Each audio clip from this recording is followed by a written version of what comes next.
right. Well, welcome, Peerless community. My name is Scott Hernley. I'm the head of workplace services at Peerless. And today I am going to be talking to David Froud about our new podcast series about how to become an infosec freelancer. And so, before I came to Peerless, I was at Microsoft for a couple decades, and I also, over the past 3 or 4 years, have spent time as a infosec freelancer myself. Currently wrapping up a virtual CISO project here in the Seattle area. So today, I just wanted to give another community member of Peerless the opportunity to introduce himself. Um, so, David, did you want to tell us a little bit about yourself and maybe your career path and the types of companies you've worked for, and maybe what roles you've served in those companies, and kind of what led you here to this conversation with me today? Yeah, certainly. So I've been doing this security stuff for around about 20 years, a freelancer for the last seven. I fell into IT security. I think a lot of people, at least that I know, didn't actually choose IT security as a career. They kind of fell into it either from IT or from something completely separate. I knew spreadsheets. That made me the computer expert at a first company 20 years ago, and I haven't really looked back since. I have worked for large consultancy companies, working all the way up from firewall admins at the beginning to a directory of consulting services across EMEA and APAC here in London. And back in 2013, I was then laid off, which is a nice way of saying I was fired, and found myself looking for something similar to that. And the higher you go in your career, the less options you tend to have, or the fewer options there are out there to meet and exceed where you've already been. And I fell into freelancing. It was a sheer fluke that I'm doing what I'm doing now, a happy fluke for that matter. It's given me a career path and a level of enjoyment that I don't think I could have matched in the real world. So again, this was not a choice for me, but it's definitely worked out for the best. Yeah, I think we all have that moment where we kind of fall into security, whether by our own choice or by the nature of the beast and what the company kind of brings to the table and says, we have this big project that needs to get done, and you're gonna help us out on it, and Right. you just do a piece of that project, and it's just a small snippet, or you're kind of charged with running the whole show on it. It Exactly. just starts It's snowball. Yeah. yeah, it snowballs, and then it moves from there, and you realize there's a lot of really interesting things in this field that not everybody is aware of. So yeah, it's great to just hear about the diverse set of experiences that everybody has, kind of finding their way into this niche, and then subsequently kind of where they're letting their careers take them after they've developed some basic skills. So, what you said you were a spreadsheet master. So I was kind of the opposite, and I'm more on the strategic stuff, and yeah, lining up all the data on spreadsheets kind of drives me nuts. But I do tend to thrive in sort of those here's the Uber problem, go fix it, and come up with some good solutions all up to sort of meet what we need to have done, to meet the mission for the company. So, what are some of the skills that you think the security freelancers have to bring to the table to really do a good job for freelance projects? It's tough to say, of course.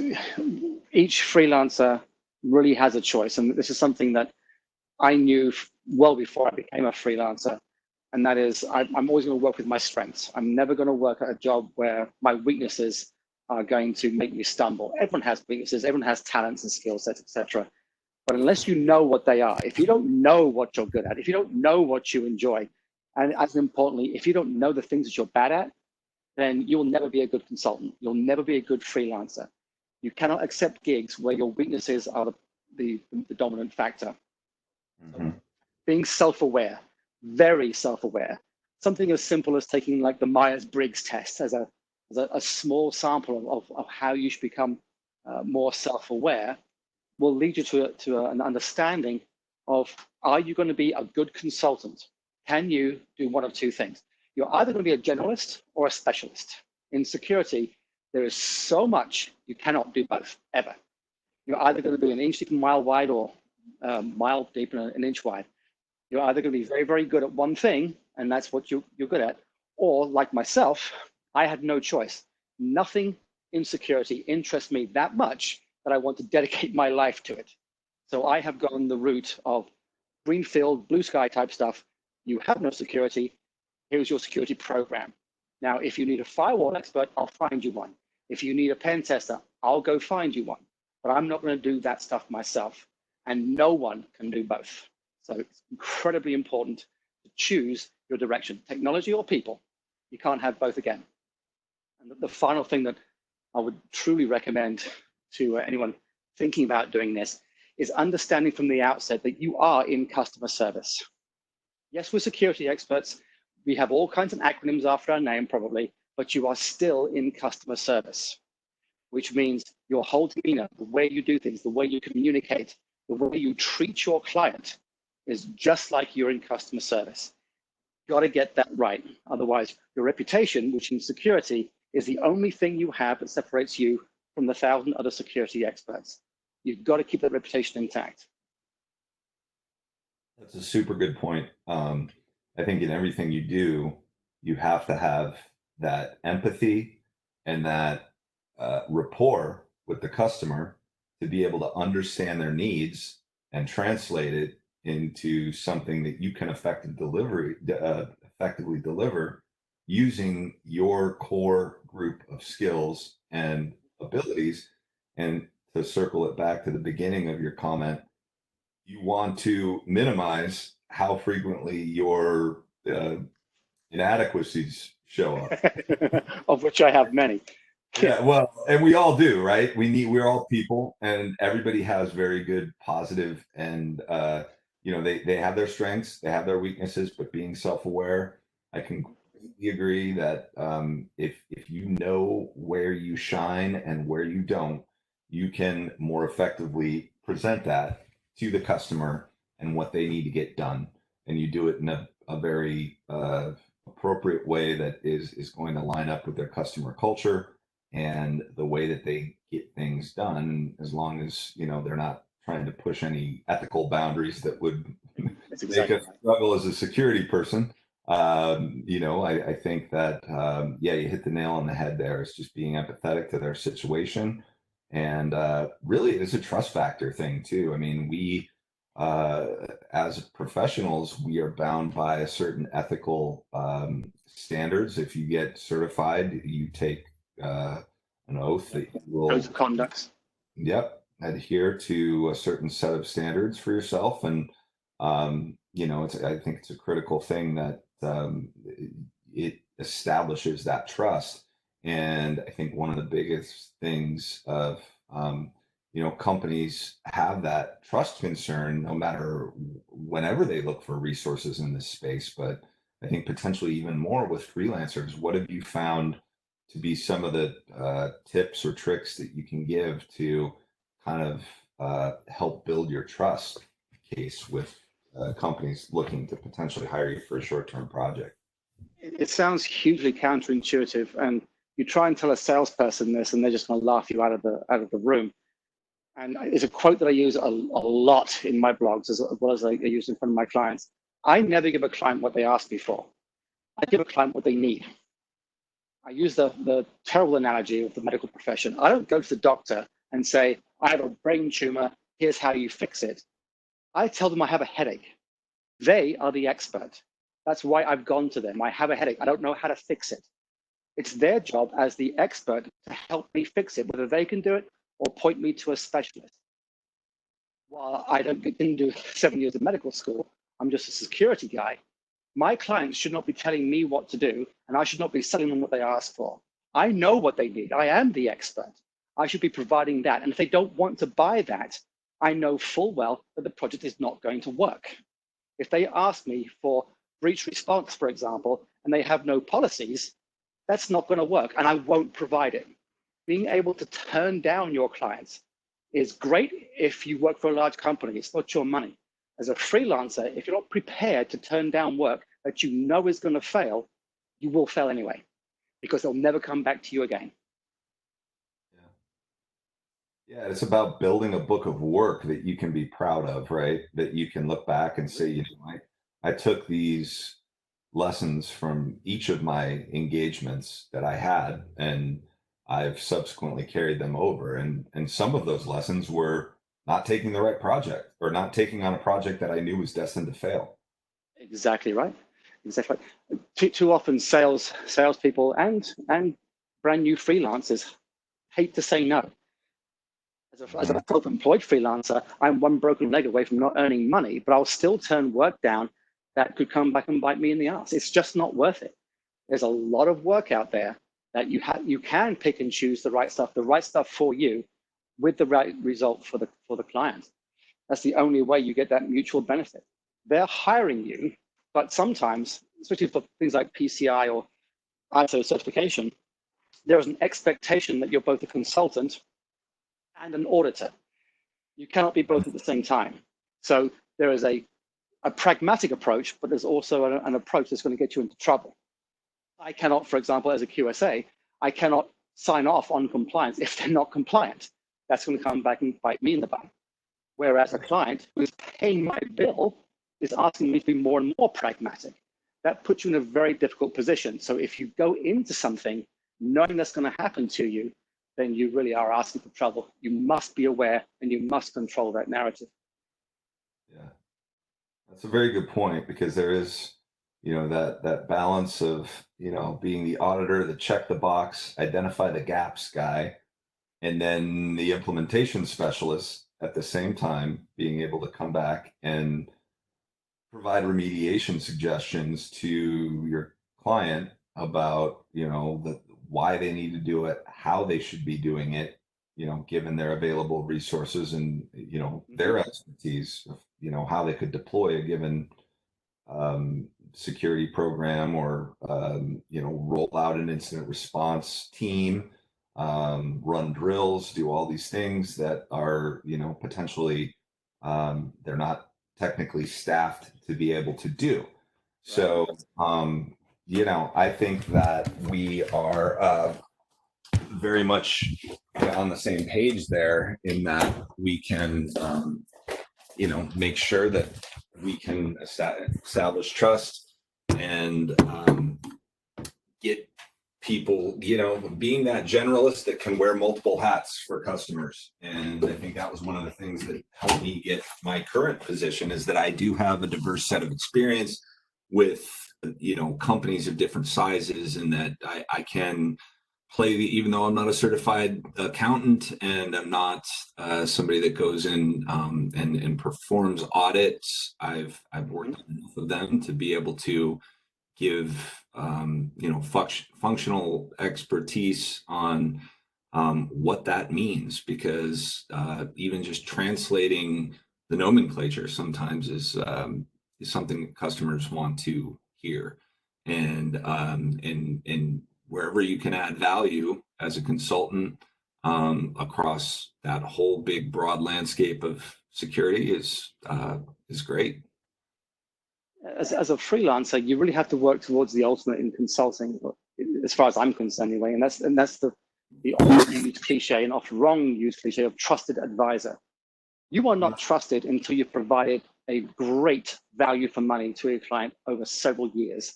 That's just my opinion. If you're not the person they go to ask you how to do something, whether you can do it or not, if they don't come to you first, then you are not a trusted advisor. So I have many clients who will never hire me I will never be the appropriate person for their needs, or rephrase that, maybe not for several years, but they always come back to me and ask me the question, David, I need to get something done. Do you know someone? That is the ultimate position to be in. If you can do the work, great, fantastic, but always have them come back to you so you can lead them in the right path. Even help them find the right people. Help them write their RFP. Do something for them because you want to be the first refusal. And that's a trusted advisor to me. Oh yeah. No, when you have people continuing to come back, even if it's just, hey, do you know anybody kind of thing, it puts you in a position of authority and very much where you're in control of your, your career and your network and your ability to expand, how you can help people and just, being able to help people in different ways than you were at the beginning of your freelance career. So people have an issue saying, I don't know. And I honestly don't understand that. I have no problem saying I don't know. I'll go find the answer. But as a consultant, you aren't going to know the great deal of what the client actually needs as an overarching program. Just be aware of saying I don't know is perfectly acceptable. And go out and find the answer. Oh, for sure. Yeah, the people that want to look smart or are trying to sound educated by throwing out some answer that they may have half baked in their brain as being the accurate response is not always that's going to come back to bite them. Fall back, absolutely. It's always so yeah, no. Well, so what are some of the things then you like about being a freelancer versus when you were, tethered to a company full time? You highlighted some of these things, but if you could sum it up to folks that are considering moving into the freelance space, what are some of the things that really make it a career that enjoy and that brings your life value, and then subsequently what are some of the challenges?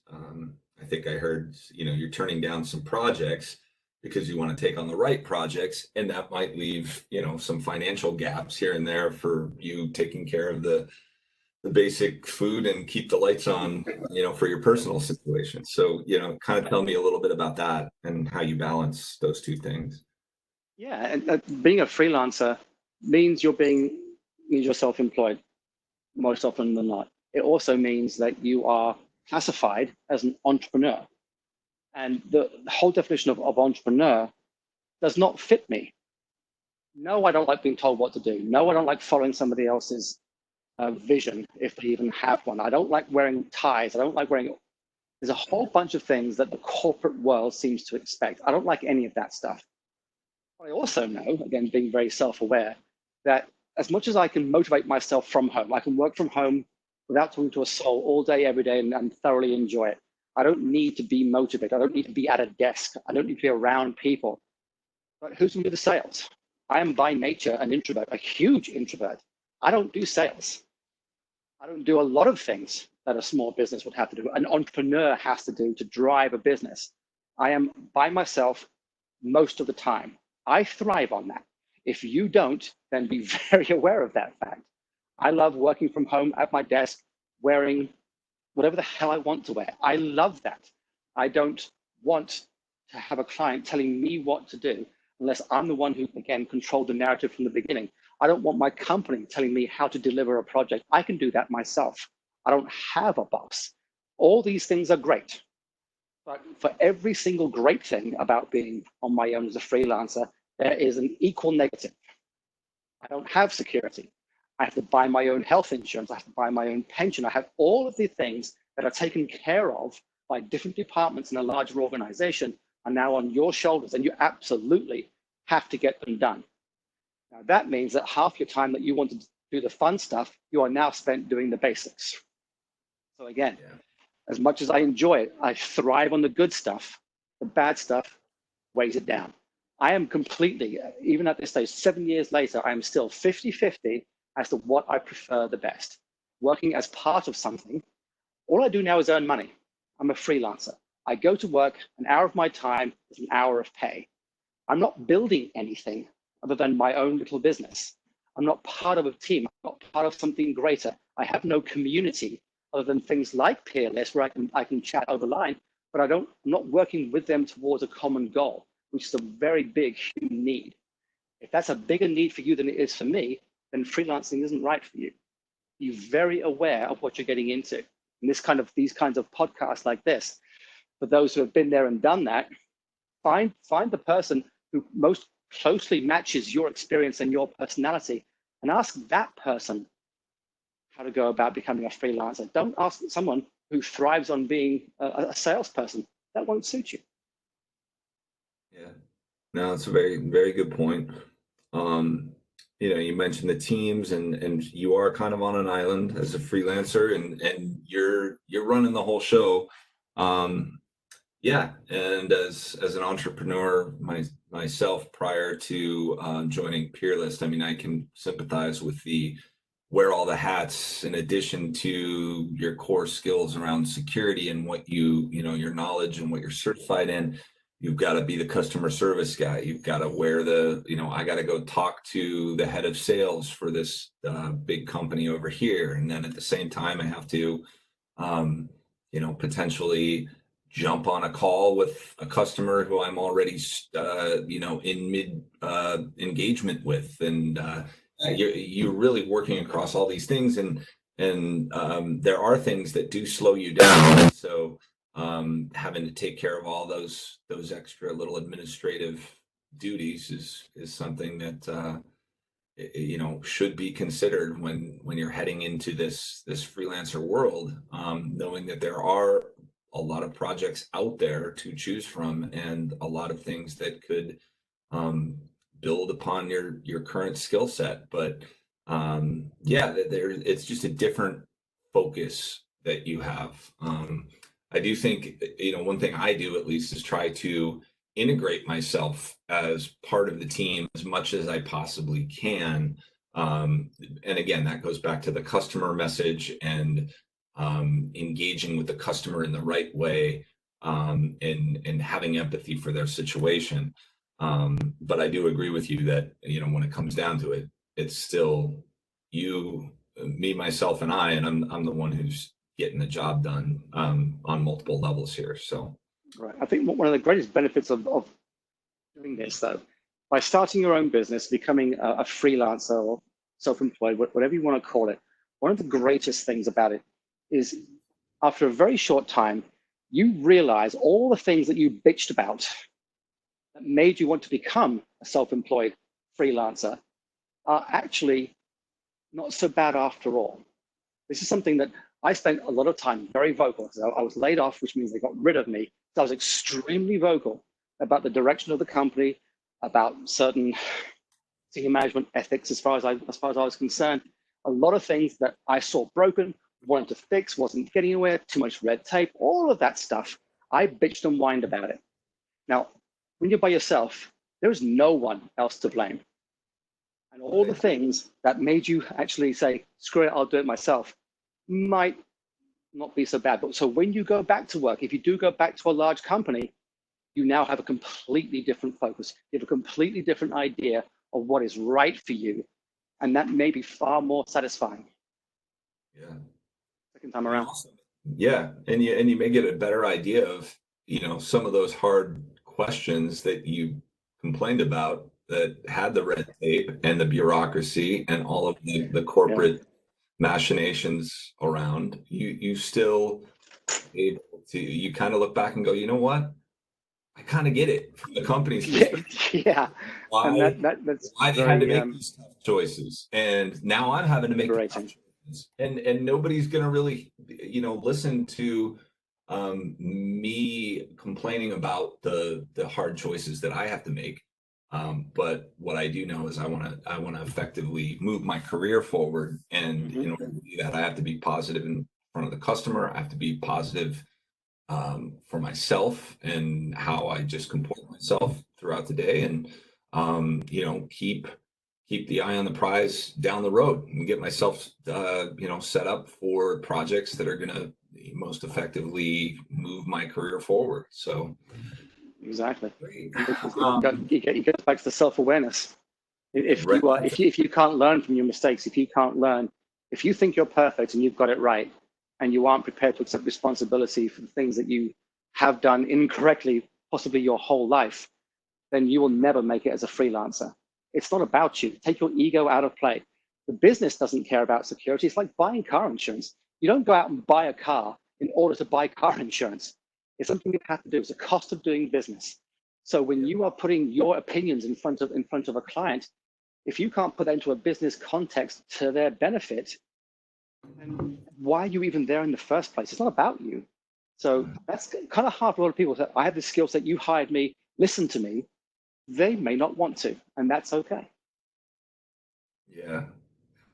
Well, you know, this has been great. This has been, you know, there are needs all over the world to get security work done. We've all seen you know, the fact that there's going to be way more security jobs than bodies to fill them, and there's this I satanic don't demand believe and that. balance. Honestly, I have a real issue with that. I don't know if you do.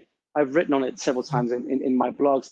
It's not that there are, if there was such a huge lack of security skill sets, then why am I sitting here waiting for work? Or why would I ever have downtime if it's so pervasive, this skills gap? I think the clients are asking the wrong questions, recruiters are asking the wrong questions, candidates don't know how to put themselves forward. The recruiting and the engagement process is broken, severely broken. There are people out there who can do the work. I honestly have a real issue with the skills gap thing. Yeah. Well, and to that point, you know, how do you think freelancers could potentially come in and serve a role in whether it's a hypothetical gap of skills, or you know, or perceived gap, or a real gap, and really depending on the different angles that you look at with the data, you know, I can lean both directions on this one, but I do feel that you know, it starts with education and getting people who are new to the career kind of interested in going down this path, and putting opportunities in front of people that aren't just, you know, top executive level sort of security jobs, and giving them sort of a career roadmap, and getting them into actually doing needful work, as well as transitioning people that potentially aren't in security who need to. So yeah, we won't go into too much depth because I think we've already you know, hit our time allotment here. But you know, anything that you see that might uh, enable freelancers to kind of step in and help fill that void. It sounds awful, but we are going to, as security consultants, if you're not filling a need, even a perceived need, clients think PCI, clients think GDPR. In the US, they're going to think, you know, CCPA.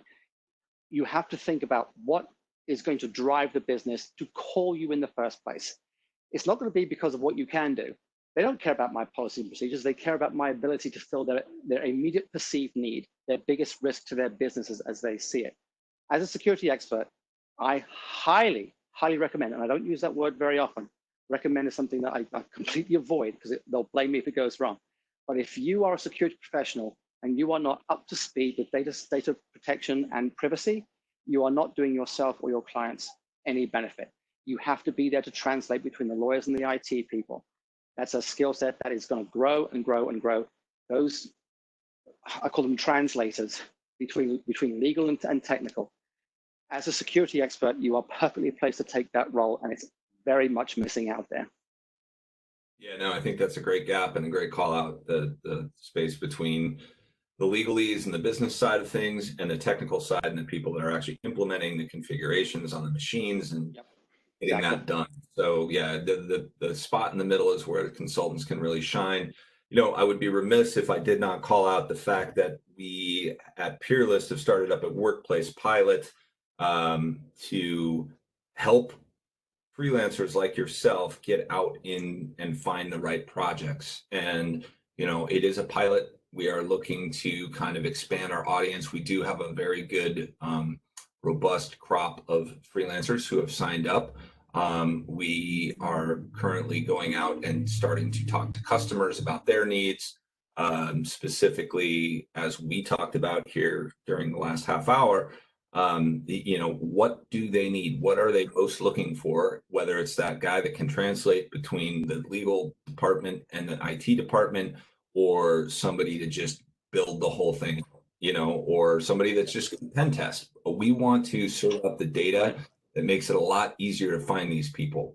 And that pilot is really going to be a manual version of what could be a longer term solution that allows people to go to a spot to simply find the right freelancer with the right skills, with the right level of experience in a much easier, more predictable way. So I believe there'll be some links at the bottom of this podcast if you wanted to participate as a freelancer or as a agency who deploys freelance resources.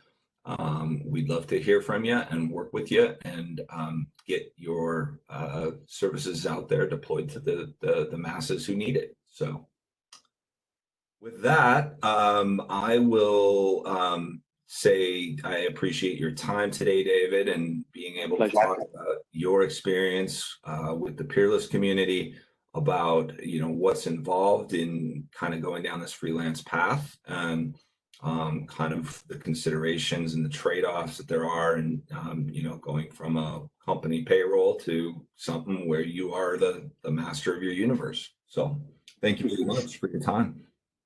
It's been very nice. Appreciate that.